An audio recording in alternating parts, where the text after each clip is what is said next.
Hello दोस्तों, कैसे हैं आप सब। राम जी की पाठशाला में आपका बहुत बहुत स्वागत है। उम्मीद करता हूं आप सब भी अच्छे ही होंगे और आपकी तैयारी बहुत बेहतर ढंग से चल रही होगी।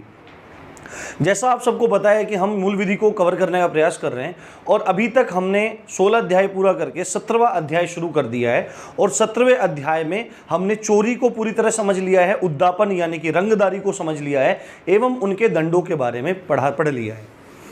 तो आज हमारा टॉपिक है, हम लूट को समझेंगे और चोरी की एक धारा जिसमें मैंने ट्विस्ट डाला था उसके बारे में समझेंगे। तो चलिए शुरू करते हैं।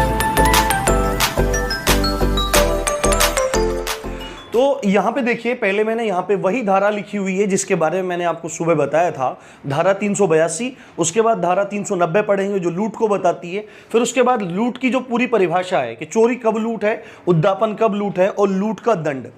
पर इससे पहले मुझे कुछ कहना है।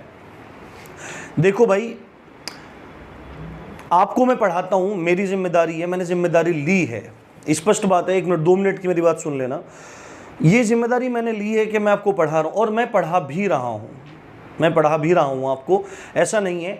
देखो, जो ये वाली धारा है, जो 382 धारा है, मैंने आज आपको इन्फॉर्म किया, हंसते हुए प्यार से इन्फॉर्म किया कि जो 382 धारा है चोरी की, उसको मैंने जानबूझ के गलत पढ़ाया है, उसमें मैंने ट्विस्ट डाला है। गलत पढ़ाने का मतलब ये नहीं कि मैंने पूरी की पूरी धारा को गलत पढ़ा दिया है। केवल एक पॉइंट, जो ये भय वाला पॉइंट यहां पे था, आपने देखा होगा, अपनी कॉपी खोल के देख लो, यहां पे मैंने स्लैश में लगाया हुआ था, केवल यहां से। और ये ट्विस्ट मैंने इसलिए डाला था, ये जानबूझ के मैंने यहां पे गलत इसलिए पढ़ाया था कि कल को जब मैं लूट की परिभाषा में चोरी कब लूट है इस माध्यम से समझाऊंगा, इस चीज को समझाऊंगा, तो आपको चीजें एकदम से समझ में आ जाएंगी, इसलिए समझाऊंगा। पर 3 व्यक्ति ऐसे हैं, मैं 3 व्यक्ति, मैं नाम ले लेता हूं, ठीक है। एक तो अरुण शर्मा कोई करके हैं, उस बंदे ने भाई साहब मतलब जीना हराम कर रखा है मेरा, सच में यार। मेरे को मतलब आप ये मानो, मैं बहुत दिलखुश इंसान हूँ, बहुत दिलखुश इंसान हूँ। और यहाँ पे आपको पढ़ाने का सिर्फ मोटिव है कि आपका भला हो जाए। अगर मेरा कोई और मोटिव होता, मेरे को फेमस भी नहीं होना है, ना मेरे को पैसे चाहिए, ठीक है। आप लोग कामयाब हो जाओ, चाहे मुझे गुमनामी के अंधेरे में डुबो दो, मुझे कोई दिक्कत नहीं है। मैं खुश हूँ अपनी लाइफ में, जहाँ हूँ, जैसे हूँ, ठीक हूँ। पर वो बंदा क्या बोलता है कि चाहे तो अपनी गलती स्वीकार कर लेते। तो आप पढ़ाऊंगा तो देख लेना, अगर अरुण शर्मा देख रहे होंगे, देख लेना, पहले से ये उंगली करते हुए आ रहे हैं, पहले से उंगली करते हुए आ रहे हैं। अगर वीडियो सुबह आनी थी और किसी कारण से शाम तक हो गई तो उंगली कर दी, उल्टी सीधी ये बातें। और फिर मेरे को क्या बोलता है बंदा कि दूसरों की बुराई करके जो पहाड़ आप खड़ा कर रहे हैं वो आपके लिए राई के बराबर होगा। तो उनका इनडायरेक्टली कहने का मतलब है कि जो पेड कोर्सेज की हकीकत आपको बताई थी मैंने, कि आपको इस समय इन चीज़ों से बचना चाहिए, आपके भले के लिए जो मैं चीज़ बता रहा हूँ, उनसे उन चीज़ों को दिक्कत, उन व्यक्तियों को दिक्कत हो रही है कि मैं आपका भला क्यों कर रहा हूँ। देखो भाई, मैं फिर भी स्पष्ट कहता हूँ, जिनको मेरे पे विश्वास है वो यहाँ रुकें, अगर विश्वास नहीं है तो मत रुकें भाई। तमाम चैनल हैं, आप जाके पढ़ सकते हैं। अगर जिसको मेरे विश्वास है वही रुके। तो इस बात से सिद्ध हो जाता है कि जो गलत हैं वो मुझसे चिढ़ रहे हैं और मुझे डिमोटिवेट कर रहे हैं। पर आप लोग जो मुझसे पढ़ते हो, आप लोग बिल्कुल भी मेरा समर्थन नहीं कर रहे हो। आप वीडियोस देखते हो पर कभी भी मेरा प्रोत्साहन नहीं करते। और इस तरह अगर चलता रहा तो मेरा मूड खराब होना शुरू हो जाएगा। आज मेरा मूड बहुत ज़्यादा खराब है, पूरे दिन से अपसेट हूँ मैं। एक दूसरा अभी कोई भाई है, अनूप कश्यप करके उनका नाम है, वो मेरे को बोल रहे हैं कि सर अच्छा नहीं लगता, आप गलत पढ़ा रहे हैं, ये कर रहे हैं, वो कर रहे हैं। तो अनूप कश्यप जी, आपको पता होगा, आप बेयर एक्ट उठा लो, ठीक है, जो आईपीसी का बेयर एक्ट है वो उठा लो, आईपीसी विकिपीडिया उठा लो। अगर एक भी धारा गलत निकल जाए ना भाई, तो मेरे को बता देना। एक भी धारा जो मैंने गलत पढ़ाई हो तो मेरे को बता देना, जो कहोगे वो करूंगा, ठीक है। ये जानबूझ के की गई थी, बोला अगर गलती होती तो छुपा देता भाई, गलती होती छुपा देता। और तीसरी बात है, एक भाई कोई सोलंकी करके बंदा है, वो मेरे को ऑर्डर पेल रहा है कि तुम ये फालतू की वीडियोस डाल रहे हो, ये कर रहे हो, वो कर रहे हो। भाई मैं रणनीति की वीडियो बना रहा हूँ, मेरे पास हजारों बच्चों के मैसेज आते हैं कि सर मेरे को मैथ में प्रॉब्लम हो रही है। तो क्या उनकी दिक्कतों का निराकरण करना मेरा धर्म नहीं है? मेरा धर्म है। अगर मुझे कहेंगे तो मैं एक यूट्यूब चैनल चलाता हूँ, मुझे एजुकेशनल वीडियो भी डालनी है, मुझे इन्फॉर्मेटिव वीडियोज़ भी डालनी है। तो आप कोई नहीं होते हैं मेरे को समझाने वाले। और आज के बाद अगर इस तरह के कमेंट्स मेरे चैनल पर आए तो अच्छी बात नहीं होगी। मैं कुछ भी लीगल एक्शन इस चीज़ के बारे में ले सकता हूँ, इस बात का आप ध्यान रखना। तो ये स्पष्ट बात है। सच में यार, आज बहुत सारा पढ़ाने का मूड था, डकैती वकैती सब चीज़ें पढ़ाने का मूड था, पर आज यही चीज़ें क्लियर कर पाऊंगा। और प्लीज़ यार, आप लोग जो पढ़ रहे हो, जिनको ये सब चीज़ें समझ में आ रही हैं, विश्वास करो तो रुको, नहीं तो भाई आप स्वतंत्र हो, कहीं भी जाओ, आप वीडियो चाहे ना देखो, मुझे कोई फर्क नहीं पड़ता। पर जो वास्तविकता में दरोगा बनना चाहते हैं वो इन वीडियोस के थैंकफुल होंगे, वो मेरी बातों के थैंकफुल होंगे, क्योंकि मेरे कहीं ना कहीं कहने से, सही कहने से जो गलत लोग हैं उनकी जो मानसिकता है, उनकी जो जिंदगी चल रही थी आराम से, उसमें दिक्कत खड़ी होने लगी है। यानी कि अदर चैनल वाले कॉम्पिटिटर, मैं तो यार और स्पष्ट बोलता हूं, मैं तो कि स्पष्ट ये बात बोलता हूं कि भाई मेरा किसी से राग द्वेष नहीं है, मैं किसी से कुछ नहीं, पर जो गलत चीज़ है उसको गलत मैं बोलूंगा, ठीक है, वो मेरा अधिकार है। आर्टिकल 19 संविधान के भाग 3 में मौलिक अधिकार है, उसका अनुच्छेद 19 मुझे अभिव्यक्ति की स्वतंत्रता देता है। और वो किस तरह की स्वतंत्रता है, मैं उसमें कुछ भी बोलने के लिए स्वतंत्र हूं, जो भी मेरी अभिव्यक्ति है, जो मेरे विचार हैं। तो इस बात को ध्यान रखो। और आप लोग अगर आप मेरे को सपोर्ट नहीं करोगे ना, तो ये लोग मेरे को इतना परेशान कर देंगे कि आपको धीरे धीरे ये सब चीज़ें, मेरा मनोबल टूटता चला जाएगा और बेकार हो जाएगा सब काम। आप इस चीज़ को मेरे चेहरे पे महसूस कर रहे होंगे कि मैं आज कितना ज़्यादा अपसेट हूँ, और कभी ऐसा रहता नहीं है। और दूसरी बात है भाई, मेरे को ऑर्डर पसंद नहीं है। मेरे को जो वो सोलंकी करके कोई भाई थे, वो मेरे को ऑर्डर चला रहे हैं, ऐसा करो ऐसा करो। भाई देखो, यूट्यूब चैनल चलाता हूँ, धर्मशाला नहीं चला रहा हूँ। जो ठीक लगेगा वो करूँगा, ठीक है, जो ठीक लगेगा वो करूँगा, मतलब यहाँ पे अहंकार नहीं है। जो बच्चों के हिसाब से ठीक होगा वो करूँगा, और वो कर भी रहा हूँ। अगर इतना करने का दम है तो चैनल बनाओ और उस पर करा के दिखाओ। अगर मुझे आपने मुझे सेटिस्फाई कर दिया, मेरी गुणवत्ता को, मेरे हिसाब से गुणवत्ता उसमें ले आए, तो जितने भी सब्सक्राइबर सारे के सारे, हजारों सब्सक्राइबर चैनल पे हैं, सारे ट्रांसफ़र करके चैनल बंद कर दूंगा। पर ऑर्डर नहीं देना भाई, ऑर्डर से बहुत मतलब दिक्कत है, ठीक है। आप इसी चीज़ को अहंकार या एटीट्यूड मत मानना। आप इतने दिन से पढ़ भी रहे होंगे और आप एटीट्यूड नाम की चीज़ आपने देखी नहीं होगी। एटीट्यूड मेरे अंदर बिल्कुल भी नहीं है।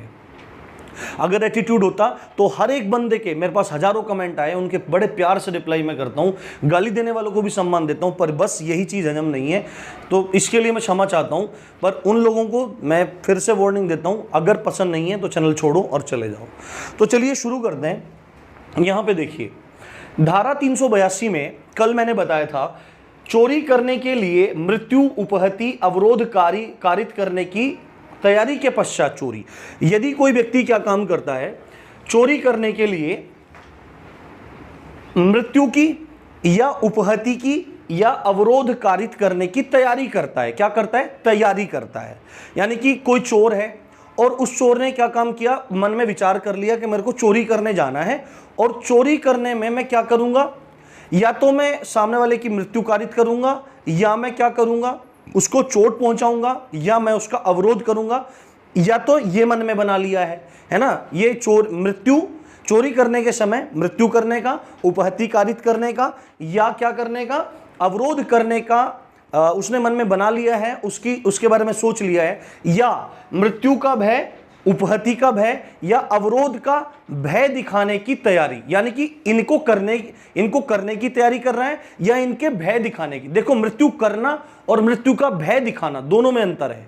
तो यदि मृत्यु का भय दिखाता है, और किस चीज का भय, मृत्यु का भय, उपहति का भय और अवरोध का भय दिखाने की तैयारी करता है, या मृत्यु या उपहति या अवरोध करने की तैयारी करता है, यानी कि इनमें से मैंने कल क्या बताया था कि यहां पे, इसमें एक मिनट यहां पे क्लियर कर देता हूं, इनकी तैयारी करता है। और तैयारी क्या करेगा, कोई ना कोई घातक हथियार अपने पास रखेगा। तैयारी में क्या होगा भाई, अगर ये तीनों ही काम करने हैं तो तैयारी में क्या करेगा, तैयारी में कोई बंदूक रखेगा, कोई कट्टा रखेगा, कोई पिस्टल रखेगा, कोई चाकू रखेगा, कोई धारदार हथियार रखेगा, तो घातक हथियार रख के चोरी करेगा। तो सीधे सीधे इस धारा का मतलब क्या है कि घातक हथियार रख के चोरी करेगा। पर अब देखो, मैंने कल क्या बताया था आपको, मैंने सिर्फ ये चेंज किया था, यहां पे क्या करता है, तैयारी करता है। मैंने ये बात बोली थी यहां पे कि इन दोनों चीजों की तैयारी करता है, ठीक है, इन दोनों चीजों की तैयारी करता है। और साथ में मैंने क्या बोल दिया था, साथ में मैंने बोल दिया था कि भय दिखाता है कि या तो ये सामान दे दो मैं मार दूंगा,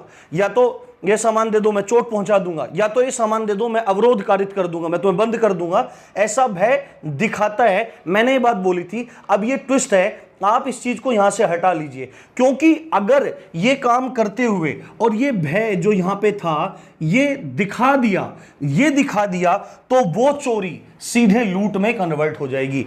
जैसे ही तैयारी करके आया था, ठीक है, उसको पता, उसने तैयारी करी, घातक हथियार के साथ तैयारी करी किस चीज की, मृत्यु कारित करने की या उपहति कारित करने की या अवरोध कारित करने की, या मृत्यु का भय दिखाने की तैयारी करी, या उपहति का भय दिखाने की तैयारी करी, या अवरोध का भय दिखाने की तैयारी करी। यदि तैयारी करता है और घातक हथियार रखकर चोरी करता है, यानी तैयारी करेगा तो घातक हथियार रख के चोरी करेगा, तो आईपीसी की धारा इसको 10 वर्ष का दंड देती है। और कल मैंने यहां पे ट्विस्ट रखा था जिससे आपको ये पॉइंट समझ में आ जाए यहां पे कि चोरी ये यहां पे भय दिखाता है। अब जैसे ही यहां पे भय दिखाएगा, तैयारी करके आया है, धारा 382 में है, इन दोनों चीजों की तैयारी करके आया है, और तैयारी करने के लिए क्या लेके आया, घातक हथियार साथ में रख के आया है, तो 10 वर्ष का दंड है।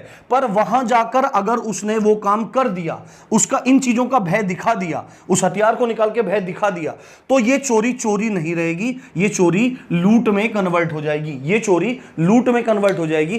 केवल इसी चीज को समझाने के लिए मैंने ये पॉइंट यहां पे रखा था। आपकी कॉपी में कोई कांट छांट नहीं होगी, मैंने गलत नहीं पढ़ाया, केवल ट्विस्ट करने के लिए पढ़ाया था यहां पे, तो इस चीज को आपको ध्यान रखना है। तो जैसे ही भय कारित करेगा तो चोरी लूट में कन्वर्ट हो जाएगी। अब लूट को मैं एक बार बता देता हूं डायरेक्टली यहां पे, आई थिंक ये पॉइंट आपको क्लियर हो चुका होगा। धारा 390 कहती है लूट के बारे में, धारा 390 कहती है लूट के बारे में, लूट की परिभाषा देती है। अब लूट होती क्या है, देखो लूट क्या है, यहां पे ऐसे एज इट इज लिखा हुआ है, उसमें जो आपका बियर एक्ट है उसमें सब प्रकार की लूट में या तो चोरी है या उद्दापन है। इसका मतलब क्या है कि कोई भी अगर लूट है तो उसमें चोरी है और उद्दापन है, यानी कि चोरी करते हुए थोड़ा सा कन्वर्जन हुआ, चोरी करते हुए थोड़ा सा माइनर चेंज हुआ तो लूट में कन्वर्ट हो सकती है, उद्दापन करते हुए थोड़ा सा चेंज हुआ तो लूट में कन्वर्ट हो सकता है।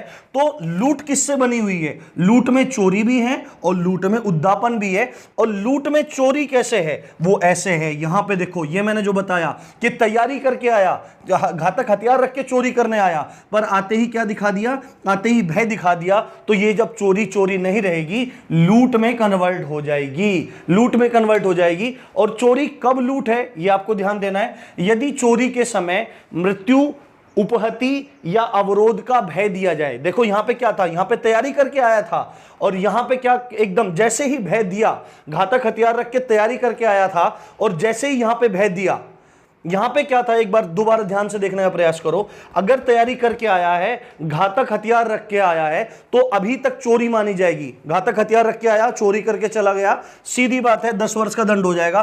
पर जैसे ही भय दिखाया, कट्टा निकाला, चाकू निकाला, तलवार निकाली, बंदूक निकाली, पिस्टल निकाली, जैसे ही निकाली और भय दिखाया तो चोरी नहीं होगी, लूट में कन्वर्ट हो जाएगी। और दूसरा पॉइंट है, यदि चोरी करते हुए बल का प्रयोग किया किसी ने, अगर चोरी करते हुए बल का प्रयोग किया तो चोरी लूट में कन्वर्ट हो जाएगी। तो आपको पता होना चाहिए, अगर कोई लूट है तो उसमें चोरी है और उसमें उद्दापन है। उद्दापन मैंने कल बताया था आपको, रंगदारी, एक्सटॉर्शन। आई थिंक आपको बात समझ में आ गई होगी। सब प्रकार की लूट में या तो चोरी है या उद्दापन है। और चोरी कब लूट है ये बात मैं आपको बता चुका हूं। यहां पे तैयारी करके आया और भय दिखा दिया, अगर तैयारी करके आया तो नॉर्मल चोरी मानी जाएगी, पर भय दिखा दिया तो तुरंत लूट में कन्वर्ट हो जाएगी। ये बात आपको समझ में आ गई होगी। जिनको मेरे पे विश्वास है उनको विश्वास होगा कि मैं क्या चीज समझाना चाह रहा था और आपको क्या बात कवर हो गई होगी। उसके बाद उद्दापन, जो एक्सटॉर्शन है। एक्सटॉर्शन में मैंने क्या बताया था कि फोन करता है या किसी भी तरीके से या किसी भी माध्यम से चल या अचल संपत्ति को देने की मांग करता है। ठीक है, रंगदारी का मतलब क्या है कि हेलो भाई मेरे पास ये सामान पहुंचा दो, अगर तुम ये सामान नहीं पहुंचाते, अपनी जमीन के कागज नहीं पहुंचाते, अपनी मोटरसाइकिल मेरे नाम नहीं करते, अपने पैसे मेरे नाम नहीं करते, तो मैं क्या कर दूंगा, मैं तुमको मार दूंगा। मैं तुमको मार दूंगा, तुम्हारे हाथ काट दूंगा, तुम्हारे पैर काट दूंगा। यदि ऐसा करता है तो उद्दापन है, यदि ऐसा करता है तो उद्दापन है। पर उद्दापन कब लूट में? देखो जैसा मैंने यहां बताया कि सभी प्रकार की लूट में या तो चोरी है या उद्दापन है, तो चोरी कब लूट में कन्वर्ट हो जाएगी वो मैं आपको इस और इस धारा के संपर्क से बता चुका हूं। पर उद्दापन यदि क्या काम कर रहा है, भय दिखा रहा है, नॉर्मल है, भय दिखा रहा है, बस भय दिखाया जा रहा है, उसके आगे का कोई एक्शन नहीं हो रहा है। यदि भय दिखाया और उसके आगे का कोई एक्शन नहीं हुआ तो खाली उद्दापन रह जाएगा। बट यदि क्या काम कर रहा है, मृत्यु का, उपहति का या सदोष अवरोध की धमकी दे रहा है, यानी मैं तुम्हें मार दूंगा, तुम्हारे हाथ पैर काट दूंगा, तो या तुम्हें कहीं बंद करवा दूंगा, उठवा लूंगा तुम्हें, ठीक है, ऐसा कुछ काम कर रहा है, धमकी दे रहा है और अपराधी उसी ऑन द स्पॉट उपस्थित है। क्या है ये काम? तो देखो रंगदारी कहां से हो सकती है? रंगदारी फोन से भी हो सकती है, लेटर से भी हो सकती है, या फिर डायरेक्टली जाके भी हो सकती है। फोन पे कह दिया, लेटर के माध्यम से कह दिया, या जाके खड़ा हो गया, भाई निकाल, ठीक है, तीनों तरीके से हो सकती है। तो तीनों तरीके से हो सकती है। तो लूट कौन सा, उद्दापन कब लूट में कन्वर्ट हो जाएगा? कि धमकी दे रहा है तीनों चीजों की, और शर्त आ गई कि अपराधी वहां पे उपस्थित होना चाहिए, ऑन द स्पॉट अपराधी होना चाहिए, ऑन द स्पॉट अपराधी होना चाहिए। और उस अपराधी की धमकी से डर कर, भय में आकर जो संपत्ति का मालिक है वो उसी समय संपत्ति को भय के कारण उसी समय परिदत्त कर दे, उसी समय दे दे। और जैसे ही वो डर के, देखो डरा रहा था, उपस्थित था वहीं, कह रहा था मार दूंगा, काट दूंगा, बंद कर दूंगा, और तब तक थी रंगदारी, तब तक था उद्दापन। पर जैसे ही मालिक डर गया, जैसे ही दूसरा व्यक्ति डर गया और उसने जैसे ही अपनी संपत्ति उस डराने वाले को या उस अपराधी को जो वहां ऑन द स्पॉट उपस्थित है उसको प्रदान कर दी, दे दी, तो उद्दापन तत्काल लूट में परिवर्तित हो जाएगा। तो उद्दापन तत्काल लूट में परिवर्तित हो जाएगा। आई थिंक आपको बात समझ में आ गई होगी, आपको ये बात ध्यान रखनी है। तो लूट आपको समझ में आ गई होगी। सब प्रकार की लूट में या तो चोरी में उद्दापन है, चोरी कब लूट है ये बात आपको पता लग गई, उद्दापन कब लूट है ये पता लग गई। और इस पॉइंट को जो यहां पे आपने भय लिखा था इसको हटा देंगे और केवल इसकी तैयारी कर देंगे। और देखो मैंने क्यों बताया था वो आपको बात यहां पे क्लियर हो चुकी होगी। केवल एक शब्द आपको काटना पड़ेगा, और अगर मैं ये चीज आपको ना समझाता तो यहां पे समझने में दिक्कत होती, यहां पे समझने में दिक्कत होती। आप आईपीसी मुझसे पढ़ रहे हो, आज तक एक लेक्चर भी ऐसा हुआ है कि आपको चीजें समझ में ना आई हो? ऐसा नहीं हुआ होगा, ऐसा मेरा विश्वास है। तो मुझ पे विश्वास रखो और मुझसे ज्यादा राम जी पे विश्वास रखो, क्योंकि राम जी की पाठशाला है। अगर कोई भी आपके साथ धोखा होता है तो मेरे से पहले वो जिम्मेदार है, उनको पकड़ लेना, और मैं उनका नाम बिल्कुल भी खराब नहीं करने वाला हूं, इस बात का आप ध्यान रखना। वही मेरे लिए सबसे पहले हैं और आप सब में उन्हीं का स्वरूप मैं देखता हूं। पर जो गलत व्यक्ति है उस गलत व्यक्ति के लिए ये चीज़ें ठीक नहीं है, मैं उसका भी सम्मान करता हूं। पर अगर मेरा मनोबल गिराने का प्रयास करेगा कोई केवल अपने व्यक्तिगत स्वार्थ के लिए, तो मैं कहूँगा इस बात का ध्यान रखना। मैं बहुत साधारण व्यक्ति हूँ, ईगो, आप मेरे निजी जीवन में कभी आने का मौका मिलेगा, कभी आपसे रूबरू होने का मौका मिलेगा, तो आपको मेरे व्यक्तित्व के बारे में और भी चीज़ें जानने को मिलेंगी और आपको लगेगा, मैं ये नहीं कह रहा हूँ कि मैं कोई देवता हूँ, भगवान हूँ, पर मैं एक बहुत ही साधारण व्यक्ति हूँ। गुस्सा नाम की चीज़ मुझ में कभी होती नहीं है, पर मैं सिर्फ इस अकेली चीज़ को बर्दाश्त नहीं कर पाता हूँ और वही चीज़ जानबूझ के की जा रही है। तो आपको मेरा सपोर्ट करना पड़ेगा और इस चैनल के माध्यम से जुड़े हुए हर एक बंदे को आज एक कसम खानी पड़ेगी कि कल को दरोगा की वर्दी में खड़े होना है। इस बात का ध्यान रखना। अगर मेरा नाम डुबो दिया, मैंने आज तक जितने स्टूडेंट को पढ़ाया है, कान खोल के सुन लो भाई, आज तक जितने लोगों को पढ़ाया है सब कामयाब हैं। कहो तो यहाँ पे लाके खड़े कर दूंगा, हजारों लोगों को यहाँ पे खड़ा कर सकता हूं मैं। पर आपको इन चीज़ों को ध्यान रखना है। मेरे स्टूडेंट हो तो मेरे स्टूडेंट की तरह रहना, गलत को गलत बोलना, सही को सही बोलना और मेहनत करने से कभी पीछे मत हटना। सोमवार से क्लासेस शुरू हो जाएंगी, सुबह के समय मूल विधि पहुंच जाएगी, दोपहर के समय संविधान पहुंच जाएगा, शाम के समय हिंदी पहुंच जाएगी। हिंदी में हम साहित्य को कवर करेंगे, लगभग 9-10 वीडियो हैं, तो आपको देखना है। और अगर जो आप मुझसे प्रेम करते हैं, जो भी लोग आप मुझसे प्रेम करते हैं, मैंने बहुत कठोर वाणी का प्रयोग अभी वीडियो में किया, मुझे करना पड़ा। तो हो सकता है आप में से मेरे चाहने वालों को या जो मुझे बहुत प्रेम करते हैं, मेरा सम्मान करते हैं, उनको इस कठोर वाणी से कष्ट पहुंचा होगा कि सर आपके मुख पे ऐसी वाणी अच्छी नहीं लगती। तो मैं हाथ जोड़ के क्षमा चाहता हूं अगर किसी को मेरे इस स्वभाव से दिक्कत हुई है, पर यह स्वभाव आवश्यक है उन लोगों के लिए जो मुझे या इनडायरेक्टली आपको बेकार कर देना चाहते हैं, उनको मैसेज देना जरूरी था। तो उसके बाद अब लूट का दंड पढ़ते हैं। लूट का दंड है धारा 392 से लेके 394 में, 3 धाराओं के अंदर लूट का दंड विस्तृत है। धारा 392, धारा 393 और धारा 394। धारा 392 में 2 बातें कही गई हैं।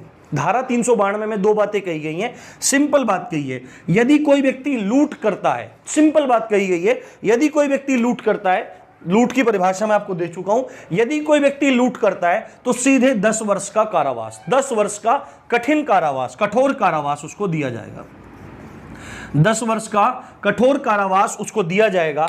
इसी में दूसरा पॉइंट है, राजमार्ग पर यानी कि हाईवेज पर, चाहे वो नेशनल हाईवे हो चाहे वो स्टेट हाईवे हो, या राजमार्ग का मतलब है जो सरकार द्वारा बना है, जिस पे लोगों की आवाजाही है, जिसमें से लोग आते जाते हैं, चाहे नेशनल हाईवे हो चाहे स्टेट हाईवे हो, चाहे किसी गांव की सड़क हो चाहे किसी कस्बे की सड़क हो चाहे कोई गली हो। राजमार्ग का मतलब है जो सार्वजनिक स्थान है और उसमें से लोगों की आवाजाही है।